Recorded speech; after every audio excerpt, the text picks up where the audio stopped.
নমস্কার বন্ধুরা, সি একাডেমিতে আপনাদের সকলকে আরও একবার স্বাগত। সি একাডেমি আজকে এই ভিডিওতে আমি আপনাদের জন্য নিয়ে এসেছি সহজ পাঠের প্রথম ভাগের দ্বিতীয় পর্ব। অর্থাৎ আগের ভিডিওতে আমি আলোচনা করেছি সহজ পাঠের প্রথম ভাগের প্রথম পর্ব নিয়ে, অর্থাৎ সহজ পাঠের যে সমস্ত সম্ভাব্য কোশ্চেনগুলি হতে পারে ইন্টারভিউতে, তো সেই সম্পর্কে আমি বিস্তারিত আলোচনা করেছি এবং অর্ধেকটা আলোচনা করেছি।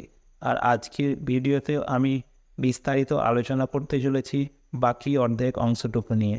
তো ভিডিওটি খুব মনোযোগ সহকারে দেখার অনুরোধ রইল শেষ পর্যন্ত। আশা করছি আপনাদের সকলের অনেক অনেক উপকারে আসবে। তো চলুন শুরু করা যাক। কোশ্চেন নাম্বার 1, সহজ পাঠে বর্ণিত যে ধান ক্ষেত আছে তার অবস্থা কেমন ছিল? উত্তর হয়েছে জলে অর্ধেক ডোবা অবস্থায় ছিল ধান ক্ষেতটা। দ্বিতীয়, চাষিরা কিসে করে ধান কাটতে আসে? ডিঙি চড়ে। ঠিক আছে, ডিঙি চড়ে। 3 নম্বর হচ্ছে চাষিরা কখন কিভাবে গাঁয়ে অর্থাৎ গ্রামে ফেরে? গাঁ অর্থাৎ গ্রামে ফেরে। চাষিরা বেলার শেষে, তারা ফাঁড়ি হবে না, এটা হবে স্পেলিং মিস্টেক আছে, এটা হচ্ছে সারি গান গাইতে গাইতে গ্রামে ফিরে আসে। ঠিক আছে, একটি সারি গানের উদাহরণ দিই। সারি গানের উদাহরণ দেখুন, আমি এখানে লিখে দিয়েছি। পুবেতে উঠিল ভানু, চাহিয়া দেখো না রে বাকি ভাই, রাতের আধার আটতে রইল না। তো এই গানের লিঙ্ক আমি ডেসক্রিপশানে দিয়ে দেব, আপনারা ওখান থেকে একটু দেখে নেবেন। সহজ পাঠে বর্ণিত দিঘিটির অবস্থান বর্ণনা করে। এটা পার্বণ না, এটা স্পেলিং মিস্টেক আছে, এটা তালবন হবে, তারপর তিল ক্ষেত, তারপর তিসি ক্ষেত, তারপরে দিঘিটি অবস্থিত। ঠিক আছে, তো দেখেন চলে যাচ্ছি পরের কোশ্চেনে। তিল ও তিসি কি? এগুলি এক প্রকারের তৈল বীজ। ঠিক আছে। নাম্বার 7, সহজ পাঠে দিনুর পাখিটি কি কথা বলে? দিনুর পাখিটি বলে রাম রাম হরি হরি। কোশ্চেন নাম্বার 8 দেখো, পথের ধারেতে কে দোকান খুলেছে? হরি মুদি। হরি মুদি পথের ধারে দোকান খুলেছে। বলছে হরি মুদির দোকানে কি কি বিক্রি হয়? চাল, ডাল, তেল, নুন, খয়ের ও সুপারি এবং চুন বিক্রি হয়। ঠিক আছে, তো এগুলি সহজ পাঠ অবলম্বনে কিন্তু লেখা হয়েছে। ঢেকির কাজ কি? ঢেকির কাজ হচ্ছে ধান ভাড়ানো।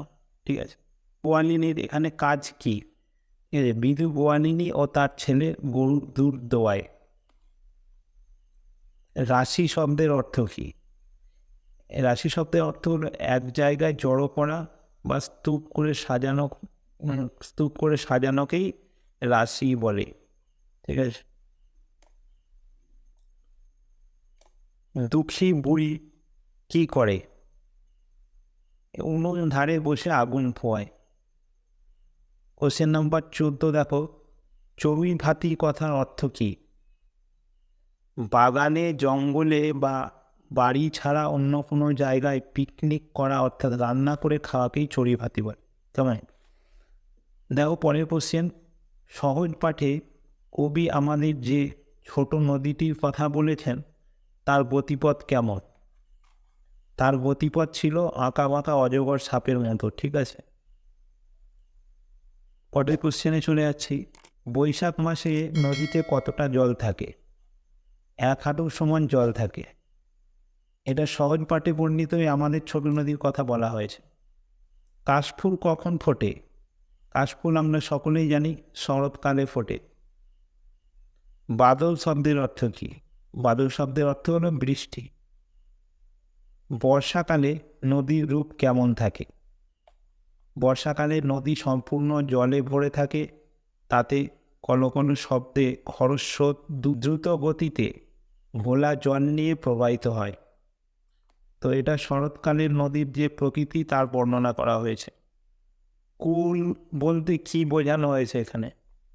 আচ্ছা, কুল বলতে নদীর তীর বা নদীর পাড়কে কিন্তু বোঝানো হয়েছে এখানে। চলে যাবো পরের কোশ্চেনে। কোশ্চেন নাম্বার 21 দেখো, বর্ষাকালের একটি উৎসবের নাম বলে। আমরা সকলেই জানি সেই জগন্নাথ দেবের রথযাত্রার উৎসব, আষাঢ়ের রথ অর্থাৎ বর্ষাকালে। কোশ্চেন নম্বর 22 দেখো, সহজপাঠ বইতে একটি ঔষধি ফলের নাম উল্লেখ করা হয়েছে, সেটি কোন ফল? আচ্ছা, উত্তর কি আছে দেখি। এখানে আমলকি ফলের কথা উল্লেখ করা হয়েছে, আমলকি।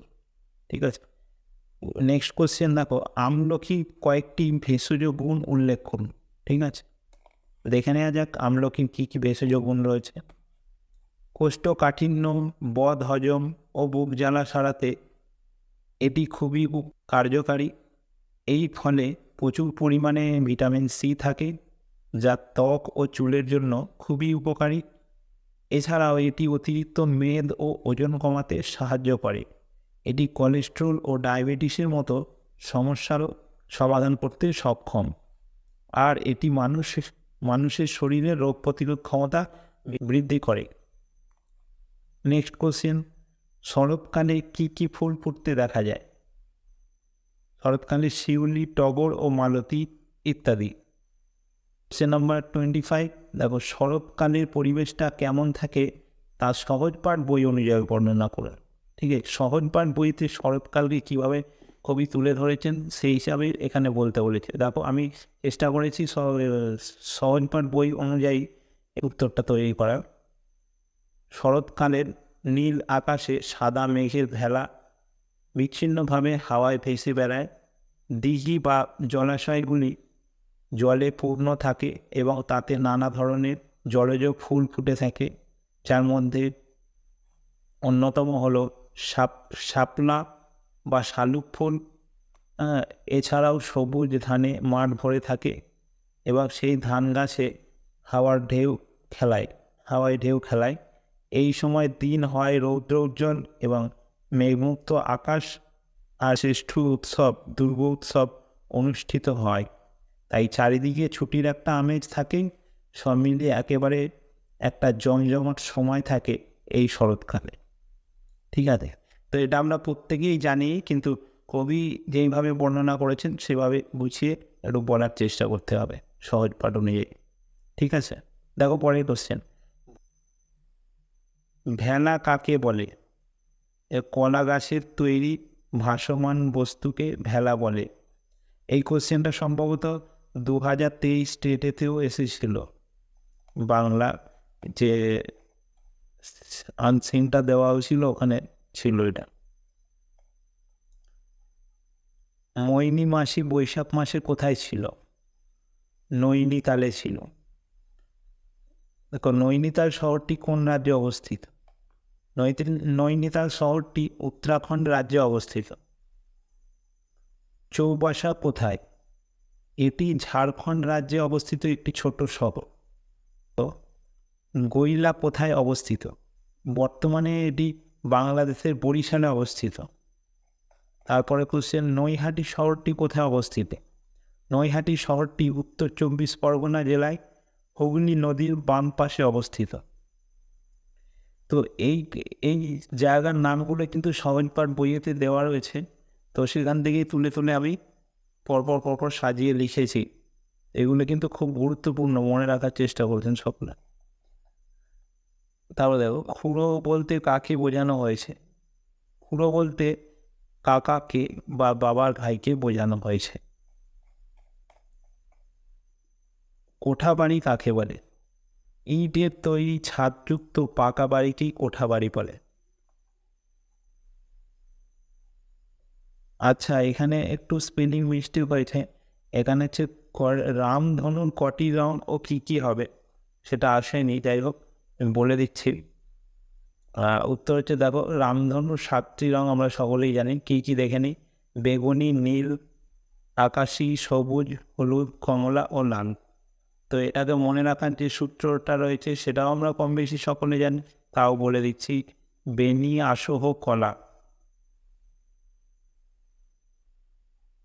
পরের কোশ্চেন, সহজ পাঠে বর্ণিত কয়েকটি পাখির নাম বলুন। শালিক, বউকথা কও, পানকৌড়ি, হাঁস, পেঁচা, টুনটুনি, ঘুঘু, টিয়া, বক, চিল, মাছরাঙা প্রভৃতি। অর্থাৎ সহজ পাঠের প্রথম ভাগে প্রথম থেকে শেষ পর্যন্ত যে পাখিগুলির কথা উল্লেখ করা হয়েছে এগুলো কিন্তু সমস্ত পাখিগুলোর নাম কিন্তু এখানে দেওয়া রয়েছে। ঘরের কোণে বসে বসে কবির মনে কি স্বাদ জাগে? কবির মনে স্বাদ জাগে নৌকা করে ভেসে ভেসে অনেক দূরে নতুন নগরে বা বনে যেতে স্বাদ হয়। ঠিক আছে, পরের কোশ্চেন দেখো, আধার কথার অর্থ কি? অন্ধকার। আচ্ছা, সহজ পাঠে ফুল কিসে রূপান্তরিত হলো? ফুল প্রজাপতিতে রূপান্তরিত হলো। তো এগুলো জেনে রাখতে হবে, এগুলো আসতে পারে। পরের কোশ্চেন দেখো, প্রদীপের আলো কিসের রূপ নিল? জোনাকি রূপ নিল। পুকুরের জল কিসে পরিণত হলো? বাষ্প হয়ে মেঘে পরিণত হলো।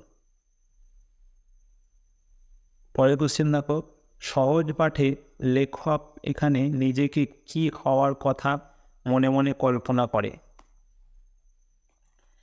ঘোড়া, মাছ ও পাখি। লেখক এখানে ঘোড়া, মাছ ও পাখি হওয়ার কথা কল্পনা করেন। পরের কোশ্চেন দেখো, সহজ পাঠের প্রথম ভাগে কোন কোন পশুর কথা বলা হয়েছে? আগে আমি পাখির নামগুলো বলেছি, এখন পশুর নামগুলো দেখো। বাঘ, গরু, মোষ, শেয়াল, গাধা, ঘোড়া, হাতি, বাঁদর, কুকুর প্রভৃতি। ঠিক আছে,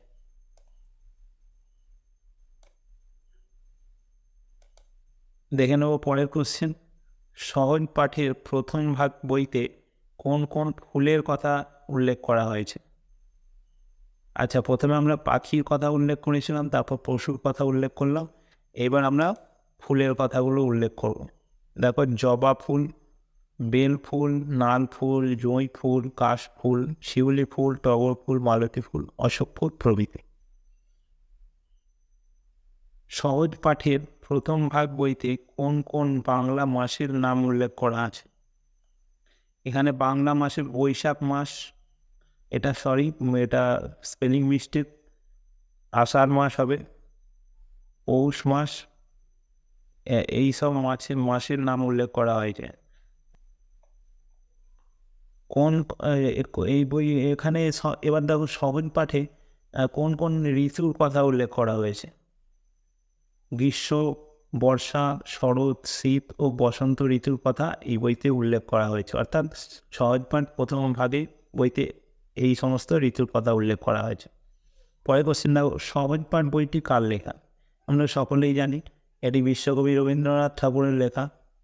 সহজ পাঠ বইয়ের অলঙ্করণ বা ছবিগুলি কে আঁকেন? নন্দলাল বসু। তারপর দেখো, সহজ পাঠ বইটি কোন শ্রেণীতে পড়ানো হয়? সহজ পাঠ বইয়ের প্রথম ভাগটি পড়ানো হয় প্রথম শ্রেণীর ছাত্রছাত্রীদের, আর দ্বিতীয় ভাগটি পড়ানো হয় দ্বিতীয় শ্রেণীর ছাত্রছাত্রীদের। সহজ পাঠ বইটি প্রথম কত সালে পড়ানো শুরু করা হয়? 1969 সালে প্রথম শুরু করা হয় পড়ানো। সহজ পাঠ বইটির মূল্য কত? দেখো, সহজ পাঠ বইটি কিন্তু বিক্রয়যোগ্য নয়। এই বইটি সম্পূর্ণ বিনামূল্যে প্রথম ও দ্বিতীয় শ্রেণীর ছাত্রছাত্রীদের প্রদান করা হয়। তো এই ছিল আজকের ভিডিও।